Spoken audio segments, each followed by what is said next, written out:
মোচা রান্না তো আমরা অনেকেই অনেকভাবে খেয়েছি। কিন্তু এরকমভাবে পাটায় বেটে মসলা দিয়ে বাটা মসলায় রান্না করা কি কেউ কখনো খেয়েছেন? আমি কিন্তু এর আগে কখনোই খাইনি। আজকে ফার্স্ট আম্মার হাতে এই রান্নাটা আমি খাচ্ছি। আর এই রান্নাটা কিন্তু অনেক বেশি ইউনিক হয়, অনেক বেশি মজাদার হয়। আমরা তো সাধারণত মোচাটাকে কুচায়ে ভাইজা চিংড়ি মাছ দিয়ে বিভিন্ন মাছ-টাছ দিয়ে রান্না করে খাই সাধারণত। তবে আজকের এই মোচা রান্নাটা একদমই নিরামিষ। তবে খেতে খাওয়ার সময় মনে হবে যেন কি না কি দিয়ে খাচ্ছে। মাংস দিয়ে হয়তো ভাত খাচ্ছেন, এমন একটা ফিল আসবে। তো এই পুরো মোচাটাকে আম্মু খুব সুন্দর করে কুইটে কেটে নিল। তারপর হচ্ছে ধুয়ে ভিতরে যে অংশটা নেওয়া যায় সেটাও কিন্তু কেটে নিতে হবে সাথে করে। তো এই মোচাটাকে খুব ভালো করে ধুইতে হবে যেহেতু এটা অনেক কষ থেকে আর একটা চুলায় একটু পানি আর একটু লবণ দিয়ে এটাকে দিল সিদ্ধ। সিদ্ধ দিয়ে এটাকে খুব সুন্দর করে সিদ্ধ করে নিতে হবে। এবার যেহেতু এটা পুরোটাই বাটা মসলাই হবে এইজন্য কিছু মসলা এড করতে হবে। সেখানে আম্মু কয়েকটা শুকনা মরিচ, কয়েকটা রসুন টুকরা নিল। নিয়ে এটাকে খুব সুন্দর করে পাটায় পিষে বেটে নিল। ও আচ্ছা, সাথে সামান্য একটু জিরাও দিল। এই জিরাটা দেওয়াতেও কিন্তু একটু অন্যরকম টেস্ট আসে। জিরাটা না দিলেও হইতো, তবে জিরাটা দিলে একটা ঘ্রাণ ফ্লেভার আসে আলাদা এক্সট্রা। তা যাই হোক, এখানে দিয়ে দিল হচ্ছে যে মসলাটা পুরোটাই বাটা হয়ে যাওয়ার পরে এইটা একটু তুলে নিল একটা পাত্রে।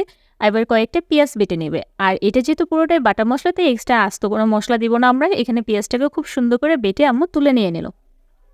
তো পেঁয়াজ বাটা শেষ, ওদিকে হচ্ছে যে মোচাটাও দেখলাম সিদ্ধ হয়ে আসছে। মোচাটা সিদ্ধ হওয়ার জন্য আম্মু এটাকে খুব সুন্দর করে ঢেলে নিল। আর একটা পাত্রে ঢেলে পানিটাকে ঝরিয়ে একটু ঠান্ডা করে নিতে হবে। ঠান্ডা করার পরে এটাকে একটু বাটতে হবে। আর পানি দিয়ে কিন্তু ঠান্ডা করা যাবে না। এমনি নরমাল যে ঠান্ডা হয় সেভাবে এটা ঠান্ডা করে এটাকে খুব সুন্দর করে বেটে নিতে হবে। তো বাটার পর চুলায় একটা কড়াই দিয়ে সেই কারণে যে আমরা বাটা মসলাগুলো করলাম মানে পেঁয়াজ বাটা, মরিচ বাটা, যে রসুন বাটা, এই মশলাগুলোকে খুব সুন্দর করে একটু কষে নিতে হবে। একটু হলুদ, লবণ, সামান্য পরিমাণে একটু হলুদ দিলেই হয়। আর লবণটাও বুঝে দিতে হবে যেহেতু আমরা সিদ্ধর সময় এটা লবণ দিয়েছিলাম। তো মশলাগুলোকে একটু পানি দিয়ে খুব সুন্দর করে কষে নিয়ে ওদিক থেকে যেটা বাটলো সেটা একটা প্লেটে তুলে নিচ্ছে। এবার এদিকে মশলাটা সুন্দরভাবে কষাতে হবে। যেহেতু আমরা এখানে এটা দেওয়ার পর আর কিন্তু পানি ইউজ করব না, তাই মশলাটাকে অনেক সুন্দর করে কষে নিতে হবে এখানে। তো যাই হোক, এই যে মশলাটাকে কষিয়ে খুব সুন্দর করে তার ভিতরে আম্মু বাটাগুলো দিয়ে দিল, মোচা বাটাটা। সেটা দিয়ে এগুলোকে খুব সুন্দর করে একটু ঘন্ট করে নিল। এখানে কিন্তু কোনো প্রকার পানি দেওয়া যাবে না। সামান্য পরিমাণ গরম মসলা, প্রয়োজনে একটু তেল দিতে পারো এক্সট্রা, তাহলে যাতে এটা ভালো ভাজা হয়ে যায়। এই গরম মসলা দেওয়াতে কিন্তু ঘ্রাণটা আরও বেশি টেস্টফুল হয়ে গেল।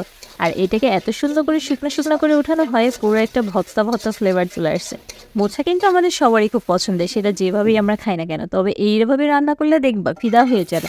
এখানে একটা স্পেশাল মশলা, একটু 2টা শুকনো মরিচ একটু তেল দিয়ে ভাজে, সেটা তেলটা সহ ঢেলে দিল। জাস্ট এবারে পুরো ঘর ঘ্রাণ হয়ে গেছে, ঠিক আছে? এত সুন্দর স্মেল আসছে। আর আমি তো এটা খাওয়ার সময় পুরো ফিদা। আমি কিন্তু এর আগে মোচাটা আমার সবসময়ের জন্যই ফেভারিট। তবে এই রান্নাটা কিন্তু আমি কখনোই খাইনি।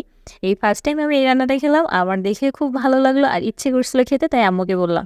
আমিও ভিডিওটা ফেসবুকেই দেখেছিলাম, দেখে আমার খুব মন চাইলো এভাবে খেতে। তো যাই হোক, এই যে আমাদের মোচা রান্নাটা হয়ে গেছে আর আম্মুর কাছেও অনেক বেশি টেস্ট লাগছিল। আমাদের কাছে